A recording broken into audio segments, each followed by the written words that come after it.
And what's up, everybody? Welcome back to the channel. It is your friend Sheep Loots. How you doing? I hope, at least to my friends in the U.S., that you're having an excellent holiday weekend. If you're outside of the U.S., wait, no, Memorial Day is like a U.S. holiday. I don't think anybody else celebrates it, but whatever. I hope you're having a wonderful weekend regardless. Didn't upload a video yesterday, honestly. I just didn't feel like it. So let's talk about the market in NBA 2K23. My team. Woo, we got the Splash Zone packs, I know. I'm going to say it again because I feel like it does need to be repeated. I feel like the Invincible packs are not really a good deal. It's your own money, though, if you want to spend 175k VC on a guaranteed Invincible card, then go right ahead, by all means, though I don't really think it's necessarily the best idea in the world. If you want to do it, go right ahead. The odds on these are better, but every single player outside of the Invincibles, which probably have sub 2% odds, they're all super cheap. So there's really no point, if I'm being completely honest. Now, that being said, if you want to open packs, go right ahead. I don't think it's the greatest idea. I opened quite a few. I did get some Dark Matters, but they're all going for like 18,000, which I'll talk about shortly. So let's talk about the cards that came out in the Splash Zone set. So right off the bat, there's actually some decent options in here. Let's start with Larry Hughes. Larry Hughes is not half bad. Now, if you notice during my market videos why I don't go kind of in depth into the cards anymore and go through like all their badges and their general stats, etc., it really just comes down to the fact that every card that comes out now is pretty much the same and, you know, more or less all encompassing. Like every card that comes out now can pretty much do everything. I will highlight, you know, certain cards that need certain badges and stuff like that. But Larry Hughes, very good defender, which is to be expected. Extremely good defensive tendencies, 99 pass intercept, 99 on ball steal. He's actually going to be really, really good for anything steal related. If we have to do challenges that require steals, etc. He does need shooting badges. He has all of them except for corner specialist on at least gold. That being said, yeah, you might want to give him Hoff badges, but I don't think there's a point to Hoff badging Larry Hughes at this point. He's really solid. He's just a little bit small at 6'5" at this stage, which shouldn't be small, but we got guys like Ben Simmons, etc. So it's like, whatever. He's a very fun card. You can get him for basically discard value, so at the most you're going to pay for him is like 4,000 MT. 4,200, I would say, is the most you're going to pay for him. So that's cool. Mo Peterson. Mo Peterson, I'm not exaggerating when I say Mo Peterson is probably the best budget shooting guard in the game. Elite level defensive tendencies. He's really, really good. The Luke Kennard base, I think, is fantastic. Some people hate it. I think it's good. He's got the same dribble 6 as T-Mac, just with the worst jump shot. Pretty well-rounded stable of badges. I mean, the only things he's realistically missing, Space Creator. He's got every other shooting badge on at least gold, most of them Hoff, but you need Space Creator. Dimer, if you're going to create with him. Brick Wall. That's about it. Other than that, he's really, really solid off the rip. So an Aerial Wizard is pretty necessary, too, if you're going to attack with him. But there's nothing he really doesn't do well. He is a little bit on the slower side comparatively, but that's kind of the only negative he has. Once again, 4,200, absolute maximum you're paying for him. You should definitely pick him up. You can get it for cheaper, by the way, I should specify that. He's just good. If you're rocking an extreme budget squad, he is probably going to be the best shooting guard that you can grab. Then we got Tom Chambers. Tom Chambers, I feel like, gets kind of slept on in this set. He's good. That Saban Lee release, same one that Reggie Theus and Shane Battier have. It is a really good release. It's fast and it's easy to get off. I like the Chris Bosh upper he has too. The only issue I would say with it is it feels like super inconsistent to time, but maybe that's just me. Let me know down in the comments if that's an issue for you, but like, I can't consistently time Shane Battier's release. I don't know what it is.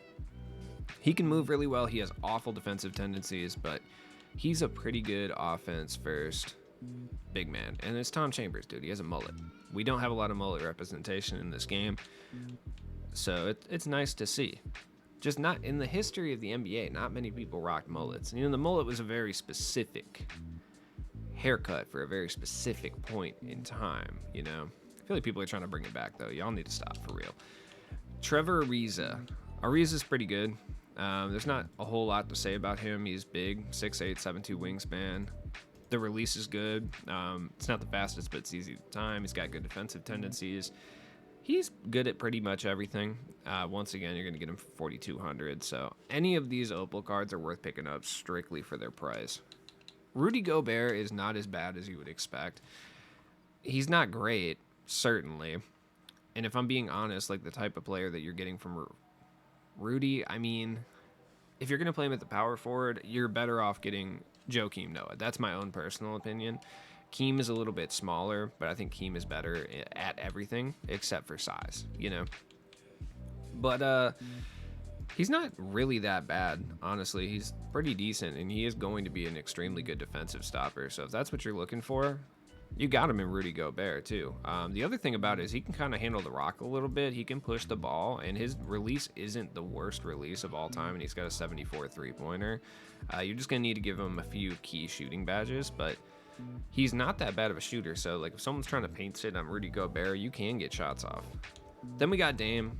Dame's Dame. I mean, he's a small point guard. It's Damian Lillard. Like, you kind of know what you're expecting at this point. You can get him for, like, 18,000 or less, which is not a bad price, especially if you're, like, a big Dame fan. Just kind of depends. At this stage, you're going to run into Ben Simmons pretty often, so it's like, whatever. Shawn Kemp's pretty good. He's, like, a better version of, like, everything I said about Tom Chambers. I prefer the Saban Lee release over Cole Anthony, but that's a personal opinion. He can move pretty well. He's got way better defensive tendencies. Like, Shawn Kemp, actually, for his price, which is around 18 to 25K at the absolute most, is probably one of the top small forwards that you can buy for that price point specifically. And I'm not joking. Like, yeah, you could say he's a little bit small at 6'10", but not really.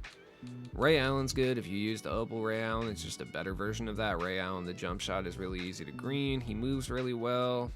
Nothing crazy. Siakam's actually pretty good. I was running around with Siakam, doing some challenges and stuff, and he's good. The release isn't the fastest, but it's okay. He moves really well. He's got great defensive tendencies.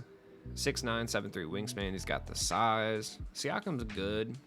Once again, he is going to be a little bit more expensive than those guys. No, he's fallen off too. You're going to be able to get him for under 18K. And I would say he's up there. Like, Siakam and Shawn Kemp are probably two of the better small forwards you can get for that price. Jaylen Brown's okay. There's just, I mean, you know, it's Jaylen Brown. It's just not really the most exciting player in the world, but he's decent. But if we're just looking purely at this set even, I would say Ray Allen's a better player than Jaylen Brown. But that's just because of the jump shot, I feel. You could feel differently. Like, it's very possible. Like, Jaylen Brown has much better defensive tendencies. A much better defender. Ray Allen, I feel like, is a little bit better offensively, but don't sleep on Ray Allen's defensive tendencies either. They're very good. There are cards that have gone down in price, like Powell's a bit more affordable than he was. That's cool. Definitely go get these Pioneers of the Game guys. None of them are incredibly good, but it's just cool to have them. That's just my personal opinion. But there are cards that have fallen in value quite a bit over the last few days. Ben Simmons was a buyout yesterday, and it looks like he is back up to being normal over 100K price point. He is still a top-tier point guard. This Titans one, I know that is an uncommon belief, but having used this card, he's still leaps and bounds better than majority of the other point guards available just due to his size. It's annoying. I don't think it's uncommon, but people will act like this card actually sucks, and you need the hero version. And while the hero version is significantly better, this card will still hold it down. All the cards that you assume are expensive right now are still expensive. Just, you know, accept that as being the case. Marc Gasol is still a very affordable, good power forward option, by the way. That needs to be said. Marc Gasol is nice with it. Like, he's fun. I'm probably going to pick him up, but I just don't want to spend 30K. Really. And that's just me being like, man. We just need these cards to come down in value, straight up. Oh, yeah, there's the Invincible cards. I kind of forgot. Pippin's Pippin. If you don't want to spend $50, you're going to be dropping, you know, quite a bit still. He's probably still going to run you 700-800K for Pippin. He's still very, very good. He's not T-Mac good or anything, but he's still incredibly good, so cool. I don't know, man. He does have John Wall size up, which some people hate, some people love. Something to think about. Shaq, people really like Shaq. Like, people really like Shaq a lot. And I don't particularly hate the release they gave him. They gave him the Montrezl Harrell release, which I actually think is good. If you use Jared Sullinger, Jonathan Bender, Brian Scalabrine, like, it's actually a good release. He may be one of the better power forwards in the game. Got 100 block shot, 100 contest shot tendency. He's going to be a monster. And then we got LaMelo.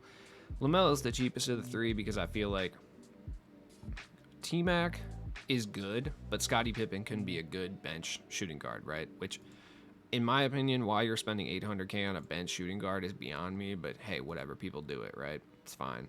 Only to replace him in like a week. LaMelo, I feel like, doesn't even crack most people's bench as far as being like the best team in the game. So I feel like that's why people kind of sleep on him. He's a good offensive point guard for sure, and if you're a Melo fan, pick him up, but he's not going to wow you particularly in other ways. I need to talk about the token market thing because they did it again the last 2 days, right at 10 a.m. They've dropped a Dark Matter card that you can buy for 250 tokens. This time it was Heroic Paul George, which isn't the biggest L in the world for me missing him, but like still annoying. I want to talk about this for a second because I hate it, right? I love the idea of them doing this. I do. I wish they were auctionable so they would bring the prices down on these cards that they release, but whatever. It's just irritating because 2K likes to do stuff like this where they'll put things into the game that are very, very good for either, I don't want to say newcomers because like newcomers probably don't have 250 tokens because I feel like by the time you get up to 250, you've probably spent a decent amount. You're probably not a newcomer anymore. Anyways, the type of people who would benefit from things like this are not the type of people who actually get to like participate in these kind of events or these kind of limited time things, which is the thing that I've argued about in relation to the locker code situation during 250K. Is the type of people who would benefit greatly from those are typically not the people who actually get them, and the same goes for this because 2K makes no indication that it's going to happen. They randomly drop it at 10 a.m. which if you have like any sort of life and aren't just sitting on 2K at 10 a.m. or sitting on Twitter waiting to see if something's happening on 2K at 10 a.m., you're not going to get these cards. So it's like, I wish if they were going to do limited time, which I wish they just wouldn't, but if they were going to, I wish they would spice up the time that these happen. I know you can preset them to release at different times, 2K. Like, I know that you can preset them to release at like 5 p.m. Eastern time or like 6 p.m. Eastern time would be ideal, right? So that people who aren't sitting on the game at 10 a.m. still have a chance to actually get these cards. It's just annoying the way they do these things. I just hate it.